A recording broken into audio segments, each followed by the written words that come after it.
জমিনের যৌবন ফুরিয়ে যায়, জমিনের যৌবন শেষ হয়ে যায়, কিন্তু প্রত্যেক বছরে আমার আল্লাহ বৃষ্টি বর্ষণ করে প্রত্যেক বছরে জমিনের যৌবনকে ফিরিয়ে দেয়। এই কারণে তোমার দাদি তোমার দাদু যে জমিন থেকে ফসল নিয়েছে, তোমার আব্বা ওই জমিন থেকে ফসল নিয়েছে, আর তুমি ওই জমিন থেকে ফসল নাও। জমিনকে আমার আল্লাহ কত বড় নিয়ামত করে বানিয়েছেন, কত বড় নিয়ামত করে বানিয়েছেন, কত বড় নিয়ামত করে বানিয়েছেন। এই জমিনের ভেতরে পেট্রোল আছে, এই জমিনের ভেতরে ডিজেল আছে, এই জমিনের ভেতরে আলকাতরা আছে, এই জমিনের ভেতরে কেরোসিন আছে, এই জমিনের ভেতরে আল্লাহ সোনা রেখে দিয়েছে। তাহলে জমিনের ভেতরে আবার কয়লা পাবে। জমিনকে আমার আল্লাহ কত বড় নিয়ামত করে বানিয়েছে। জমিন কত বড় নিয়ামত, জমিন কত বড় নিয়ামত। এই জমিন থেকে, জমিন হলো একটাই, কিন্তু এই জমিন থেকে আপনি লাল পাবেন, হলুদ পাবেন, সাদা পাবেন, বেগুনি পাবেন, নানান রং বেরঙের ফুল আপনি এই জমিন থেকে পাবেন। আবার এই জমিন থেকে আপনি মিষ্টি পাবেন, তেতো পাবেন, টক পাবেন, ঝাল পাবেন। আমার আল্লাহ জমিনকে কত বড় নিয়ামত করে বানিয়েছে। সেই জমিনের উপরে পুরো চলাফেরা করবে, আল্লাহর নাফরমানি করবে, কখনোই না, কখনোই না, কখনোই না। আমার আল্লাহ সাবধান বানিয়ে শুনিয়েছেন, ইয়াউমা ইযিউ তুহাদ্দিসু আখবারাহা।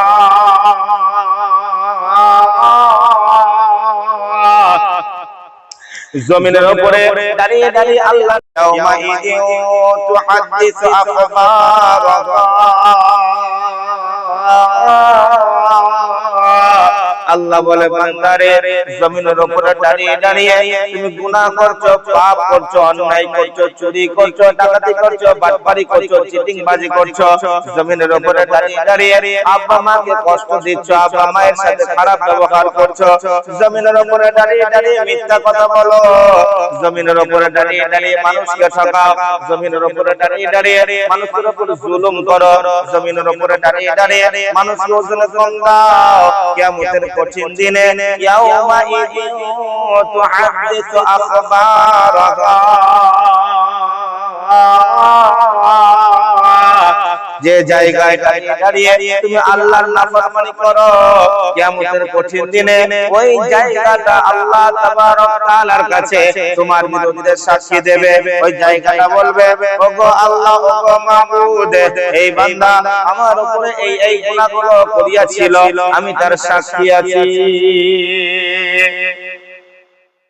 সূরা রহমানের ভেতরে আমার আল্লাহ বলেন, ইয়া মা'শারাল জিন্নি ওয়াল ইনসি ইন ইসতাতা'তুম আও তানফুযু মিন আকতারিস সামাওয়াতি ওয়াল আরদি ফানফুযু লা তানফুযুনা ইল্লা বিসুলতান। আল্লাহ বলে, বান্দারে তুই যদি মন চাই জিন্দেগি কাটাবি, রব চাই জিন্দেগি কাটাবি না, আল্লাহর হুকুম মানবি না, নামাজ পড়বি না, মসজিদে যাবি না, তাহলে আমার জমিন থেকে বেরিয়ে যা, আমার রাজত্ব থেকে বেরিয়ে যা। এখন যদি কোনো মুসলমান মনে করে আমি ভারতবর্ষে থাকবো না, আমি বাংলাদেশ চলে যাব, তাহলে বাংলাদেশ সেটা কার রাজত্ব? সেটা তো আল্লাহরই রাজত্ব। আমি বাংলাদেশ যাব না, আমি পাকিস্তান চলে যাব, সেটাও তো আল্লাহর রাজত্ব। আমি পাকিস্তানে যাব না, আমি জাপান যাব, জার্মান যাব, থাইল্যান্ড যাব, আমি যেখানেই যাই না কেন, লা তানফুযুনা ইল্লা বিসুলতান। তুমি যেখানেই যাও না কেন আল্লাহর রাজত্বের বাইরে যাওয়ার ক্ষমতা নাই, ক্ষমতা নাই, ক্ষমতা নাই। যেখানেই যাবে সেটাই হলো আল্লাহর রাজত্ব। তো আমার আল্লাহ বলছেন, ইয়াউমা ইযিউ তুহাদ্দিসু আখবারাহা, তুমি জমিনের উপরে যে জায়গায় আল্লাহর নাফরমানি করছো, কিয়ামতের কঠিন দিনে ওই জায়গাটা তোমার বিরুদ্ধে সাক্ষী দেবে। জমিনকে আমার আল্লাহ কত বড় নিয়ামত করে বানিয়েছেন, আমার আল্লাহ কত বড় নিয়ামত করে বানিয়েছেন। জমিন আমাদের জন্য কত বড় নিয়ামত। আপনি ধান দেন, রিটার্ন দেবে, আপনি গম দিলে রিটার্ন দেবে, আলু দিলে রিটার্ন দেবে, বেগুন দিলে রিটার্ন দেবে, আপনি যদি মূলা দেন রিটার্ন দেবে, কলাই দিলে রিটার্ন দেবে, আপনি যাই দেবেন না কেন আপনাকে রিটার্ন দেবে।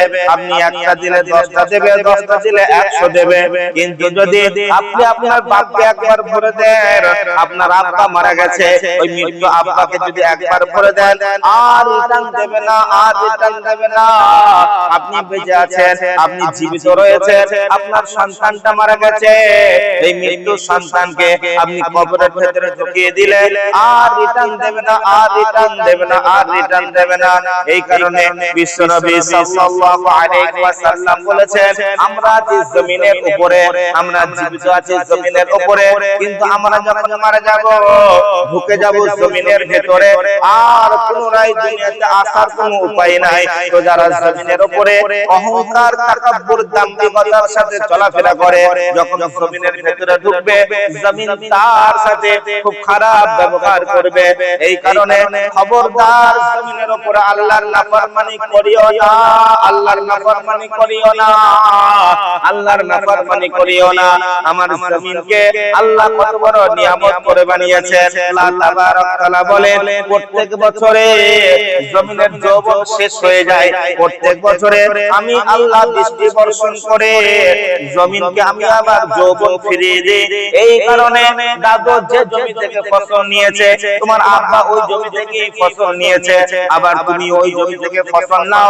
একবার তোমার দাদুকে গিয়ে বলো যে কি ব্যাপার দাদু, তুমি অনেক দিন বাচ্চা নিয়েছো, আর কেন বাচ্চা নাও না, আবার একটা বাচ্চা নাও। আর হবে না, হবে না, হবে না, কেননা তোমার দাদির মধ্যে আর যৌবন নাই। ঠিক ওই রকম জমিনের যৌবন ফুরিয়ে যায়, জমিনের যৌবন শেষ হয়ে যায়, কিন্তু প্রত্যেক বছরে আমার আল্লাহ বৃষ্টি বর্ষণ করে প্রত্যেক বছরে জমিনের যৌবনকে ফিরিয়ে দেয়। এই কারণে তোমার দাদি, তোমার দাদু যে জমিন থেকে ফসল নিয়েছে, তোমার আব্বা ওই জমিন থেকে ফসল নিয়েছে, আর তুমি ওই জমিন থেকে ফসল নাও। জমিনকে আমার আল্লাহ কত বড় নিয়ামত করে বানিয়েছেন, কত বড় নিয়ামত করে বানিয়েছেন, কত বড় নিয়ামত করে বানিয়েছেন। এই জমিনের ভেতরে পেট্রোল আছে, এই জমিনের ভেতরে ডিজেল আছে, এই জমিনের ভেতরে আলকাতরা আছে, এই জমিনের ভেতরে কেরোসিন আছে, এই জমিনের ভেতরে আল্লাহ সোনা রেখে দিয়েছেন। তাহলে জমিনের ভেতরে আবার কয়লা পাবে। জমিনকে আমার আল্লাহ কত বড় নিয়ামত করে বানিয়েছেন। জমিন কত বড় নিয়ামত, জমিন কত বড় নিয়ামত। এই জমিন থেকে, জমিন হলো একটাই, কিন্তু এই জমিন থেকে আপনি, এই জমিন থেকে আপনি লাল পাবেন, হলুদ পাবেন, সাদা পাবেন, বেগুনি পাবেন, নানান রং বেরঙের ফুল আপনি এই জমিন থেকে পাবেন। আবার এই জমিন থেকে আপনি মিষ্টি পাবেন, তেতো পাবেন, টক পাবেন, ঝাল পাবেন। আমার আল্লাহ জমিনকে কত বড় নিয়ামত করে বানিয়েছেন। সেই জমিনের উপরে পুরো চলাফেরা করবে, আল্লাহর নাফরমানি করবে, কখনোই না, কখনোই না, কখনোই না। আমার আল্লাহ সাবধান বানিয়ে শুনিয়েছেন, ইয়াউমা ইযু তুহাদ্দিসু আখবারাহা,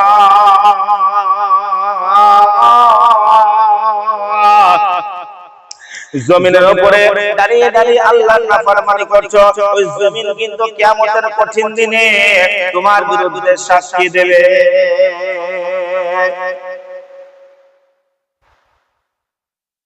কারো যদি মনে হয় জমিনের সাক্ষী মানবো না, ইনকার করে দেব, আল্লাহকে বলবো, ওগো আল্লাহ, ওগো মাবুদ, জমিন মিথ্যা কথা বলছে, জমিনের সাক্ষী মানি না, তারও কোনো উপায় নাই, তারও কোনো রাস্তা নাই, তারও কোনো সুযোগ নাই। আমার আল্লাহ সূরা ইয়াসিনের ভেতরে বলে দিয়েছেন, আল ইয়াউমা নাখতিমু আলা আফওয়াহিহিম ওয়া তুকাল্লিমুনা আইদিহিম ওয়া তাশহাদু আরজুলুহুম বিমা কানু ইয়াকসিবুন। আল্লাহ জবানে মোহর মেরে দেবে, কথা বলার আর ক্ষমতা থাকবে না। দুনিয়াতে অনেক কথা বলেছো, কথা বলার শক্তি থাকবে না। হাতের জবানকে খুলে দেবে, পায়ের জবানকে খুলে দেবে। হাত আল্লাহকে বলবে, ওগো আল্লাহ, ওগো মাবুদ, বান্দা এই এই গুনাহগুলো করিয়াছিল, আমি তার সাক্ষী আছি। পা বলবে, ওগো আল্লাহ, ওগো মাবুদ, বান্দা এই এই গুনাহগুলো করিয়াছিল, আমি তার সাক্ষী আছি। তাহলে এক নম্বর সাক্ষী হলো জমিন, দ্বিতীয় নম্বর সাক্ষী হলো হাত, তৃতীয় নম্বর সাক্ষী হলো পা। দুনিয়াতে এমন মানুষ দেখতে পাওয়া যায় হাত নাই, পাও নাই, তাহলে তারা কি বেঁচে যাবে? তাদেরকে সাক্ষী দেওয়ার কেউ নাই। আমার আল্লাহ বলেন, না না না না, তার কোনো উপায় নাই, তার কোনো সুযোগ নাই, তার কোনো রাস্তা নাই। আমার আল্লাহ তাবারক তাআলা পরিষ্কার জানিয়ে দিয়েছেন, হাত্তা ইযা মা জাউহা শাহিদা আলাইহিম সামউকুম ওয়া আবসারুকুম ওয়া জুলুদুহুম বিমা কানু ইয়ামালুন।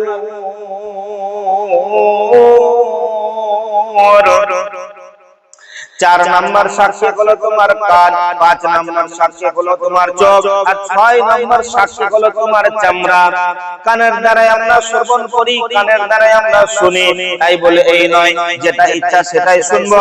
আল্লাহ তাবারক তাআলা কিছু জিনিস হারাম করেছেন, যে হারাম জিনিস থেকে আমাদের কানকে বাঁচাতে হবে।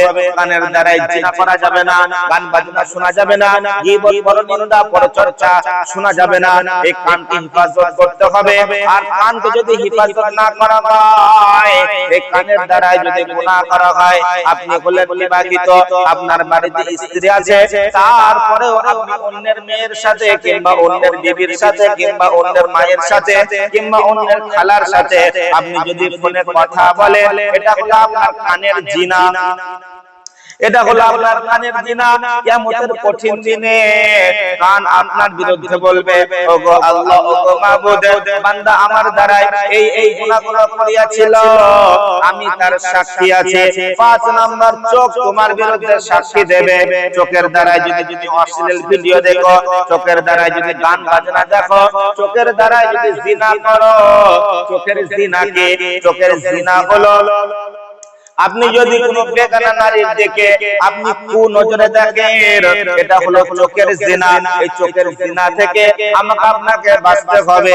আল্লাহ তাবারক তাআলা যেগুলোকে হারাম করেছেন, ওই হারাম জিনিস চোখ দিয়ে দেখা যাবে না, দেখা যাবে না। আর চোখের দ্বারাই যদি গুনাহ করা হয়, কিয়ামতের কঠিন দিনে আল্লাহ তাবারক তাআলা বলবেন, ওগো আল্লাহ, ওগো মাবুদ, বান্দা আমার দ্বারাই এই গুনাহগুলো করিয়াছিল, আমি তার সাক্ষী আছি। আর 6 নম্বরে সাক্ষী দেবে চামড়া।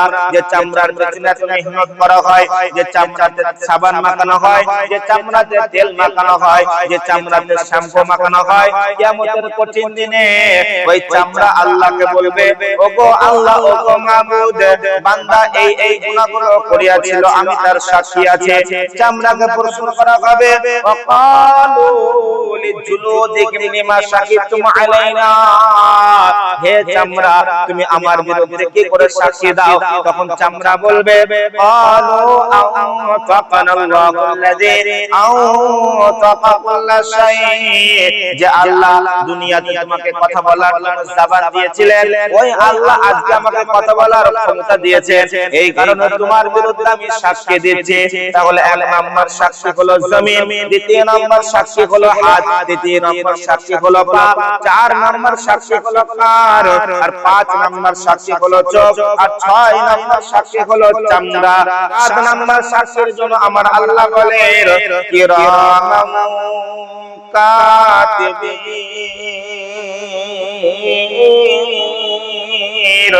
7 নম্বর সাক্ষী হলো 2 জন ফেরেশতা।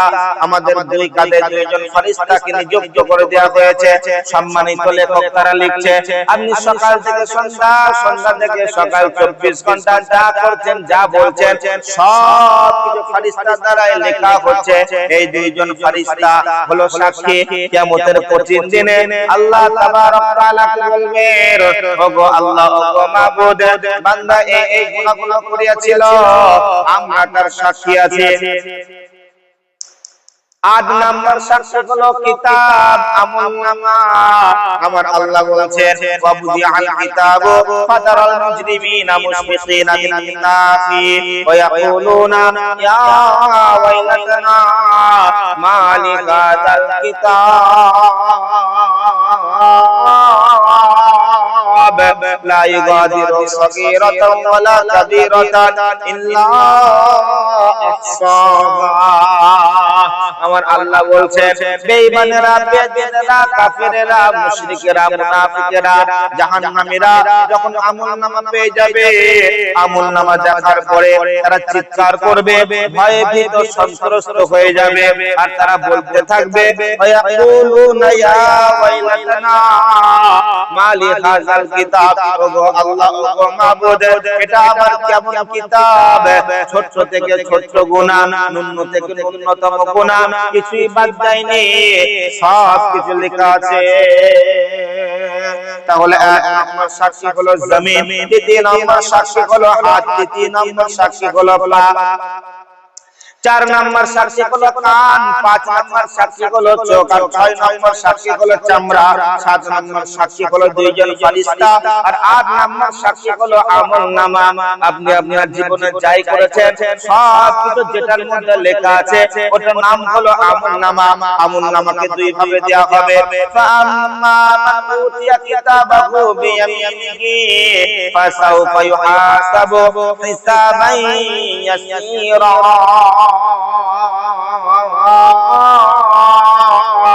وينقلب إلى أهله مسرورا। কিছু মানুষ ডান হাতে আমলনামা পাবে, যারা ডান হাতে আমলনামা পাবে তাদের হিসাবটা সহজভাবে হয়ে যাবে। وينقلب إلى أهله مسرورا, তারা খুশি হয়ে আনন্দ চিত্তে নিজের নিজের আত্মীয় স্বজনের কাছে যাবে আর বলবেন দেখো দেখো আমি পাস করে গেছি, আমি পাস করে গেছি, আল্লাহ আমাকে জান্নাত দিয়েছে।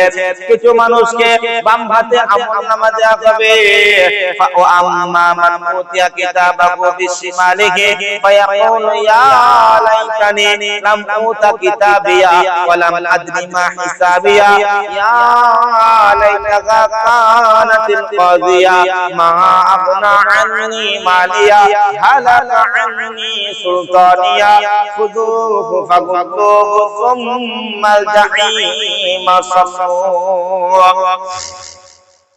কিছু মানুষকে বাম হাতে আমলনামা দেয়া হবে, কেমন করে দেয়া হবে? মুফাসসিরগণ লিখছেন যে কলিজাটাকে ছিদ্র করে এই হাতকে ভরে পিছন দিক দিয়ে আমলনামা দেয়া হবে। আমলনামা পাওয়ার পর তারা বলবে ফায়াকুনু ইয়া লাইতানি লাম উতা কিতাবিয়া, যদি আমরা আমলনামা না পেতাম তাহলেই বড় ভালো হতো, আমলনামা না দিলেই ভালো হতো। ওয়ালাম আদরি মা হিসাবিয়া, যদি আমাদেরকে হিসাব না শোনানো হতো তাহলেই ভালো হতো। ওয়ালাম আদরি মা হিসাবিয়া ইয়া লাইতাহা কানাতিল কাযিয়া, যদি আমরা মরণের পর মাটি হয়ে যেতাম তাহলে কতই না ভালো হতো। মা আগনা আন্নি মালিয়া, মা আগনা আন্নি মালিয়া, দুনিয়াতে টাকা পয়সার মালিক ছিলাম, জমি জায়গার মালিক ছিলাম, বাড়ি গাড়ির মালিক ছিলাম, ব্যাংক ব্যালেন্সের মালিক ছিলাম, কলকারখানার মালিক ছিলাম, কিন্তু মাল আজ আমাকে বাঁচাতে পারলো না, তারাই আমাকে জাহান্নামে ভরে দিল। মা আগনা আন্নি মালিয়া হালাকা আন্নি সুলতানিয়া, দুনিয়াতে ক্ষমতাশালী ছিলাম, দুনিয়াতে মস্তান ছিলাম, দুনিয়াতে দাদা ছিলাম, দুনিয়াতে মেম্বার ছিলাম, প্রধান ছিলাম, এমএলএ ছিলাম, এমপি ছিলাম, কিন্তু ক্ষমতা আমার কাজে লাগলো না। দুনিয়াতে ডাক্তার ছিলাম, মাস্টার ছিলাম, ইঞ্জিনিয়ার ছিলাম, প্রফেসর ছিলাম, জজ ছিলাম, উকিল ছিলাম, পুলিশ ছিলাম, তারপরও ক্ষমতা আমাকে জাহান্নাম থেকে বাঁচাতে পারলো না, তারাই আমাকে জাহান্নামে ভরে দিল। মা আগনা আন্নি মালিয়া হালাকা আন্নি সুলতানিয়া। এরপর আমার আল্লাহ বলবেন খুযুহু ফাগুল্লুহু সুম্মাল জাহিমা সাল্লু। আল্লাহ তাবারাক তাআলা বলবে ধর ধর ধর জাহান্নামীদেরকে ধর। ওরা কিয়ামতের ময়দানে নাটক শুরু করেছে, কিয়ামতের ময়দানটা নাটকের মঞ্চে বানানো হয়নি, ওরা নাটক করবে, তাকিয়ে তাকিয়ে দেখতে হবে। ওদেরকে ধর, শিকল বন্দী কর আর জাহান্নামের ভেতরে নিয়ে যা।